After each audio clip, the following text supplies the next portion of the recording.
साथियों नमस्कार। हमारे YouTube channel fish farming Chhattisgarh में आप सबों का स्वागत है। आशा है आप सब लोग कुशल मंगल होंगे, सब अपने कामों में व्यस्त होंगे, मस्त होंगे। साथियों ठंड का समय आ गया है और ठंड के समय में कुछ बहुत महत्वपूर्ण बातें हैं जिसको किसान भाइयों को या मत्स्य पालकों को जानना बहुत ज़रूरी होता है कि हम ठंड के समय में किस प्रकार से अपने मछली को सुरक्षित रखें, किस प्रकार से अपने मछली की देखभाल करें। क्या है, कभी कभी छोटी छोटी गलतियां बहुत बड़ा नुकसान देता है, तो नुकसान से बचने के लिए हमको ठंड के समय में भी हमारे तालाब में जो मछलियां हैं, जो उसका हार्वेस्टिंग नहीं हो पाया है, उसकी देखभाल के लिए भी हमको सावधानी बरतनी चाहिए ताकि हम कभी हानि ना हो सके। तो कुछ बातें हैं जिसको मत्स्य पालकों को जानना बहुत ज़रूरी होता है। दो प्रकार के मत्स्य मछली को पालते हैं। एक तो आपका कुछ साथी लोग कैटफिश का पालन करते हैं और बहुत से लोग आईएमसी का पालन करते हैं।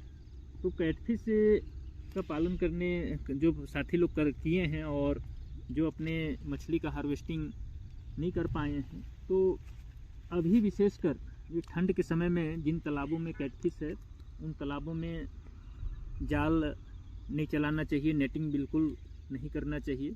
और आईएमसी, जिन तालाबों में आईएमसी का पालन हो रहा है उसमें कम से कम 2 बार, महीने में 2 बार हमको नेटिंग करना चाहिए। ये दोनों ही बहुत ज़रूरी है। और कैटफिश का इसलिए नेटिंग नहीं करना चाहिए क्योंकि ठंड के समय में जल्दी उसमें चोट लगने की संभावना रहती है। तो और वो जो फंगस इन्फेक्शन होता है उसकी भी संभावना बनी रहती है। तो हमको कैटफिश में जाल नहीं चलाना चाहिए। और दूसरी बात, अभी जो ठंड के समय में हमारे जो तालाब हैं उसमें तालाब के पानी में घुलित ऑक्सीजन, जिसको हम डिजॉल्व ऑक्सीजन कहते हैं, उसकी कमी होने लगती है। हम ठंड के समय में देखते हैं कि हमारे तालाब में जो मछलियां हैं उनकी क्रियाकलाप या गतिविधियां कम हो जाती हैं। सब ठंड के कारण से जो निचली सतह होती है तालाब में वहीं जो बॉटम साइड होता है वहीं चल देता है। कारण यह है कि निचला भाग गर्म रहता है। तो हम ऑक्सीजन की समस्या को किस प्रकार से दूर करें? एक तो पानी पंप के द्वारा हमको तालाब में पानी गिराना चाहिए जिससे कि ऑक्सीजन निर्मित हो सके। और इस समय में विशेषकर अपने पास, ये मत्स्य पालकों के पास O2 का जो टेबलेट है, ऑक्सीजन का जो टेबलेट है, वो भी रहना चाहिए ताकि आवश्यकता पड़ने पर हम अपने मछली को मरने से बचा सकते हैं।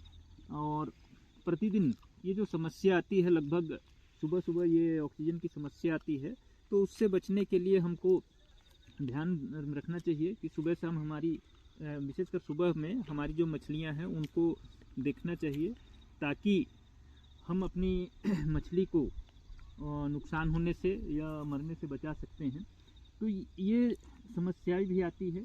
और बहुत बार क्या है, सूर्य प्रकाश नहीं मिलने के कारण से भी ऑक्सीजन नहीं बन पाता है, जिससे ठंड के समय में विशेषकर ये समस्या उत्पन्न होता है। और तो हमेशा सावधानी बरतना चाहिए। और फीड के संबंध में, अभी फीड बहुत ही कम मात्रा में ग्रहण करता है, तो बिल्कुल पूरक आहार के रूप में हमको देना चाहिए। और भी जो फीड है, फीड को हमको धूप आने के बाद ही देना चाहिए। और एकदम अधिक मात्रा में भी बिल्कुल ही नहीं देना चाहिए क्योंकि वो भी एक नुकसान का कारण बनता है। जब फीड पूरा ग्रहण नहीं कर पाता है मछली, तो वो भी उसके सड़ने से भी हमारी मछली को नुकसान होने की संभावना बनी रहती है।